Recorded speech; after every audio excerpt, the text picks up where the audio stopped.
Buenos días compañeros y compañeras, buenos días profesores. Hoy en conjunto con Ámbar Jara y quien les habla Catalina Rosa, presentaremos el caso clínico de adulto deportista amateur de triatlón. Para contextualizar el caso, tenemos que acude a la consulta médica una paciente de sexo femenino con iniciales BBB de 40 años. Ella refiere ser odontóloga, deportista amateur y se encuentra en actual preparación para la triatlón de Pucón. Ella vive con 3 hijas y su esposo. Realiza actividad física de lunes a sábado, 1 a 2 horas cada día, donde realiza trote, natación, rodillo y bicicleta. Refiere el uso de fármacos como Eutirox, salbutamol y ketoprofeno, además de suplementos como cafeína, proteína, creatinina y ZMA. El motivo de ingreso es que ella presenta un dolor abdominal difuso hace 3 semanas asociado a deposiciones líquidas ocasionales y meteorismo.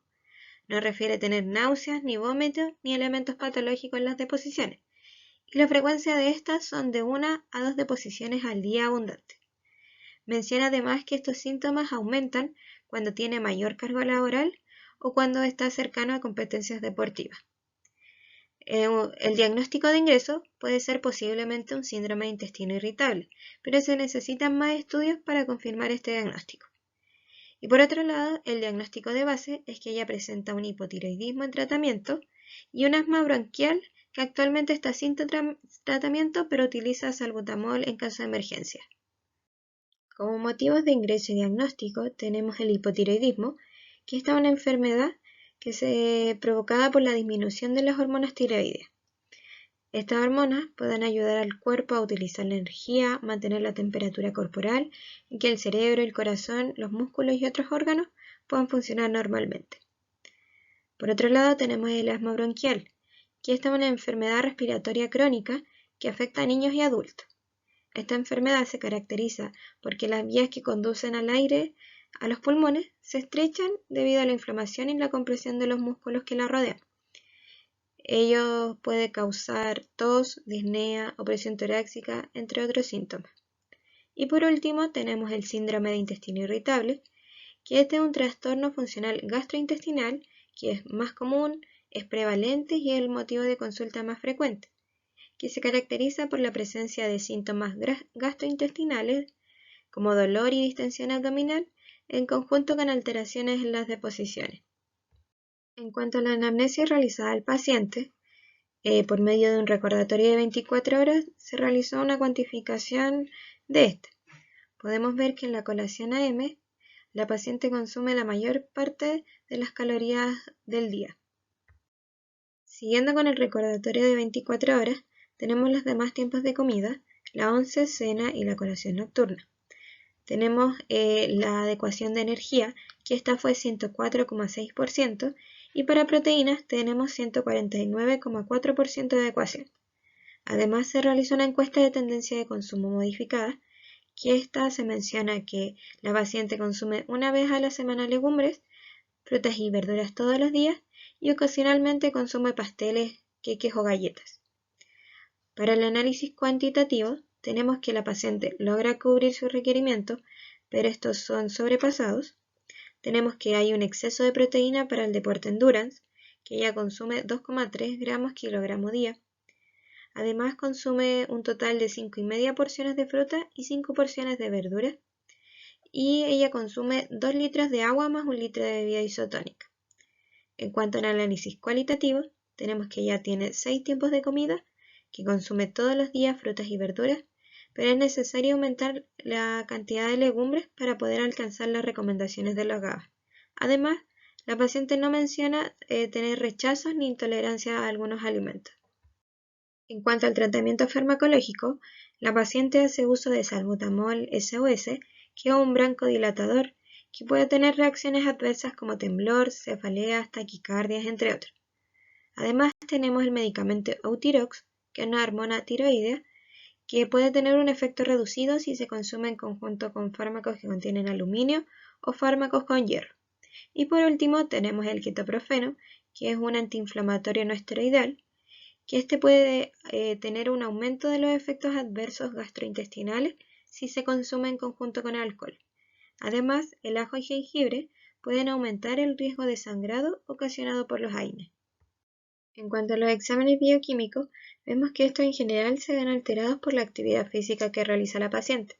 El hematocrito se puede ver por la falsa anemia del deportista, que esta es una hemodilución del plasma.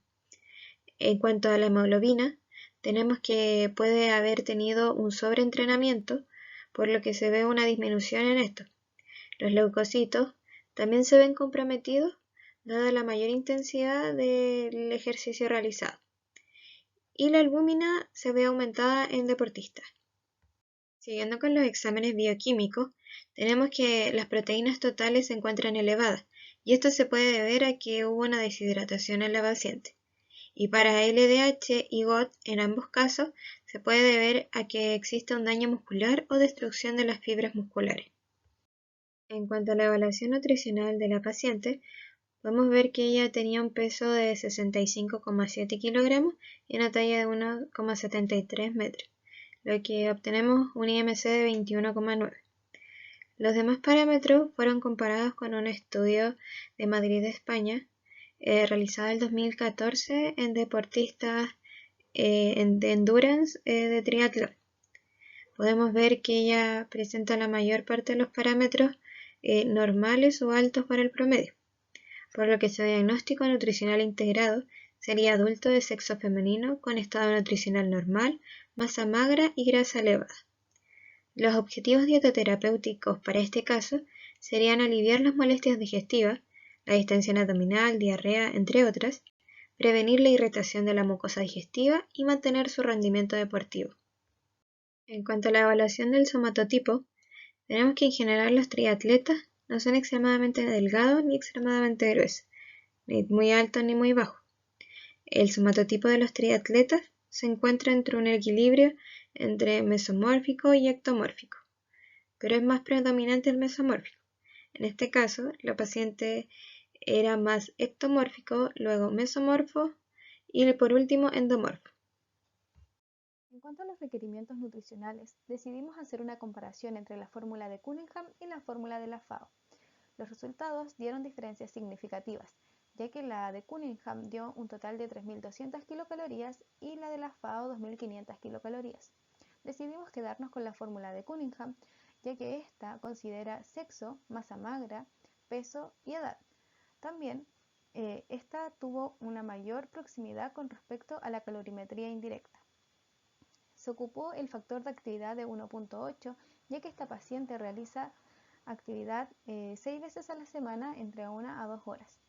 En cuanto al requerimiento hídrico, se hizo el cálculo según las kilocalorías ingeridas, dando un total de 1920 a 2080 ml. Siguiendo con el requerimiento de macro y micronutrientes, nosotros decidimos darle un total de 1.6 gramos de kilogramos al día de proteínas, ya que esta paciente es una deportista de alto rendimiento. Esto logra cubrir el 14.5% del valor calórico total. En cuanto a lípidos, decidimos darle un 20% del valor calórico total, ya que consideramos los síntomas gastrointestinales y las deposiciones acuosas. En cuanto a los carbohidratos, decidimos darle 7.9 gramos por kilogramo de peso al día, ya que el rango recomendado para deportistas está entre 7 y 12 gramos por kilogramo de peso al día. Siguiendo con la prescripción dietoterapéutica, se le decide dar un régimen vía oral, ya que la paciente no presenta dificultades para alimentarse por esta vía, una consistencia normal, ya que no presenta dificultades para deglutir, una digestibilidad liviana, ya que la paciente se encuentra con deposiciones líquidas, un hipercalórico, dado que la paciente es una deportista de alta intensidad y su requerimiento se encuentra aumentado, un hiperproteico, dado que las proteínas cumplen un importante rol estructural en el ejercicio, predominan en la degradación y en la recuperación, un normograso con selección de grasas, ya que es necesario asegurar las reservas intramusculares y asegurar la calidad de las grasas que se ingieren, un hiperglúcido, ya que es importante mantener los depósitos adecuados de glucógeno para la competencia. Se le dan volúmenes normales, ya que la paciente no tiene ninguna patología que requiera aumentar o disminuir el volumen. Se le dan horarios normal con colaciones, ya que se mantiene el horario que tenía anteriormente. Temperatura templada, ya que la paciente no presenta síntomas o signos que requieran cambiar la temperatura. Se suplementa con vitamina D, ya que se ha visto que ayuda a la prevención de lesiones, a la rehabilitación, a la mejora de la función neuromuscular, entre otras cosas. Se suplementa con calcio, ya que se ha visto que asegura una masa ósea óptima. También suplementamos con omega 3, ya que se ha visto que ingestas adecuadas tienen un efecto antiinflamatorio, produciendo un DOMS de menor intensidad. Se suplementa con creatinina, la cual aumenta la masa libre de grasa, mejora la fuerza muscular y la potencia, entre otras cosas. Y se suplementa de ZMA2, la cual es una combinación de zinc, magnesio y vitamina B6, el cual promueve la recuperación muscular durante la noche y estimula de forma natural la secreción de hormonas anabólicas como la hormona del crecimiento y la testosterona. La creatinina y la ZMA2, estos se mantienen ya que ya se estaban dando anteriormente. Aquí les presentamos la pauta alimentaria y la propuesta de Minuta, donde podemos ver que pudimos adecuar súper bien en energía, hidratos de carbono, lípidos y proteínas. Y en cuanto a la propuesta de Minuta, se puede observar que se mantuvieron los tiempos de comida respecto a los que ella tenía anteriormente. Sin embargo, se hicieron algunos cambios en su alimentación, ya que ahora nosotras proponemos un régimen liviano. Entonces, se disminuyó el consumo de alimentos que tuvieran lactosa. También se disminuyó el consumo de alimentos que fueran altos en grasas. Se disminuyó el consumo de fibra, como por ejemplo ella consumía arroz integral, lo cambiamos a arroz blanco, y también tenía un alto consumo de frutas y verduras. Y estas las presentamos en un formato cocidas. También decidimos darle zanahoria y betarraga por su alto contenido de pectinas, ya que estas pueden disminuir las deposiciones acuosas. Acá tenemos la adecuación de la minuta, donde podemos ver que está el desayuno a las 6 de la mañana, la colación a las 10 y el almuerzo a las 2 de la tarde. Aquí tenemos la adecuación de la 11, que fue a las 5 p.m. y de la cena, que fue a las 8 p.m. También podemos ver que el total de las calorías consumidas en el almuerzo fue de 766.6 kilocalorías, lo cual, si uno lo piensa, igual es una gran cantidad. Finalmente podemos ver que la adecuación de la minuta pudimos adecuar bien para energía y para lípidos. Sin embargo, no alcanzamos a cubrir el requerimiento de carbohidratos y nos vimos sobrepasados en la cantidad de proteínas. También en fibra dietética total, nosotros propusimos un requerimiento de 20 gramos debido a la patología que presentaba. Sin embargo, también nos vimos pasados en la adecuación. Siguiendo con el monitoreo nutricional, se propone un plan de monitoreo para evaluar la eficacia de la terapia nutricional. Esto se hace a través del control de ingesta y tolerancia alimentaria, donde se evalúa la adherencia a la pauta realizada y también se evalúa el cese de los síntomas gastrointestinales. Esto se programa dentro de un mes. También se evalúan los parámetros antropométricos, donde se realizará mediciones del peso, talla, circunferencia de cintura, pliegues y circunferencia braquial. Esto también se realizará dentro del próximo mes. También se evalúan parámetros bioquímicos, ya que se van a pedir exámenes tales como electrolitos plasmáticos, hemograma, perfil lipídico, perfil bioquímico, perfil hepático, creatinina en sangre y en orina, vitamina D, magnesio en sangre y ferritina. Esto ojalá tenerlos para el próximo control. También se propone una realización de colonoscopía para evaluar el posible diagnóstico de síndrome de intestino irritable. En cuanto a las indicaciones dadas en la consulta, tenemos algunas recomendaciones, como por ejemplo, consumir frutas y verduras cocidas al vapor, hervidas o al horno, con el fin de poder hacerlas más digeribles. También resulta beneficioso el consumo de lácteos sin lactosa.